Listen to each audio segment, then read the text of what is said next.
Assalamualaikum. Selamat datang di channel Ki Bagus Purwas.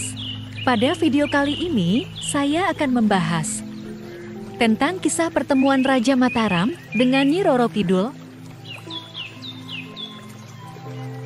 Namun, sebelum kita lanjutkan ke pembahasan yang lebih sakral, alangkah baiknya Anda klik tombol subscribe dan aktifkan lonceng di bawah ini agar kami semakin bersemangat untuk membuat video-video menarik lainnya.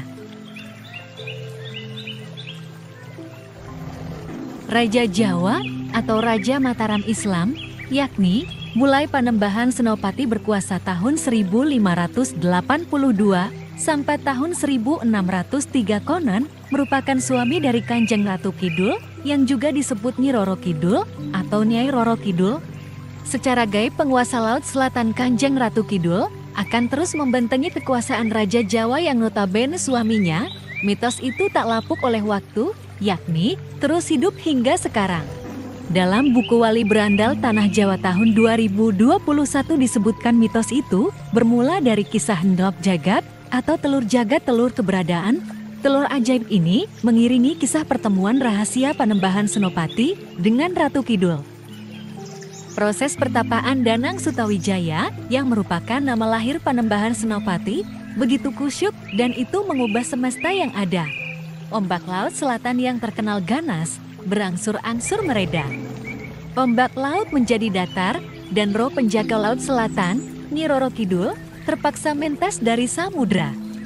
Terpesona oleh penampakan kecantikan sang ratu, Panembahan Senopati memungkasi semedinya di depan penguasa laut selatan. Raja Jawa yang masih berusia muda itu mengajukan permohonan.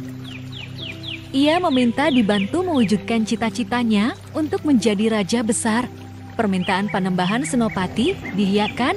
Ratu Kidul berjanji akan memperkuat pasukan Panembahan Senopati, namun dengan satu syarat, yakni dalam pertempuran pasukan Panembahan Senopati tidak boleh memunggungi Laut Selatan. Ratu Kidul juga mengajukan syarat kedua, yakni meminta Panembahan Senopati menjadi suaminya. Panembahan Senopati memang jatuh cinta sejak pandangan pertama. Sejak awal, talokan paras Ratu Kidul telah membuyarkan konsentrasi semedinya.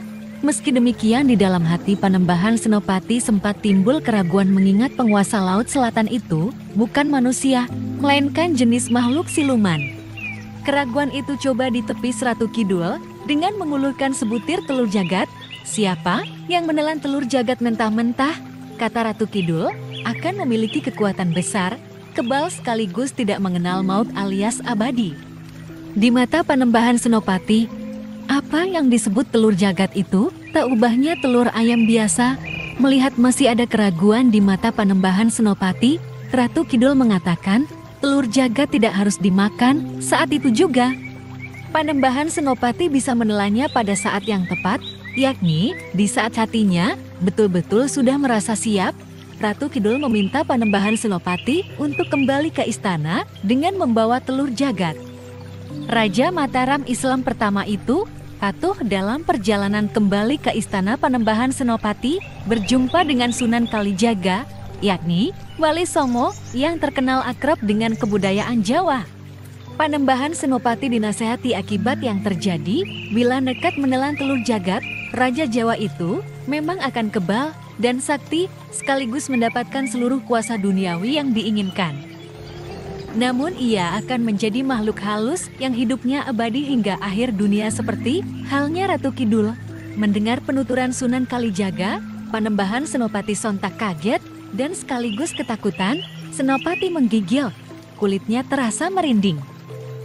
Kendati demikian, Sunan Kalijaga tidak menyarankan telur jagat itu dibuang.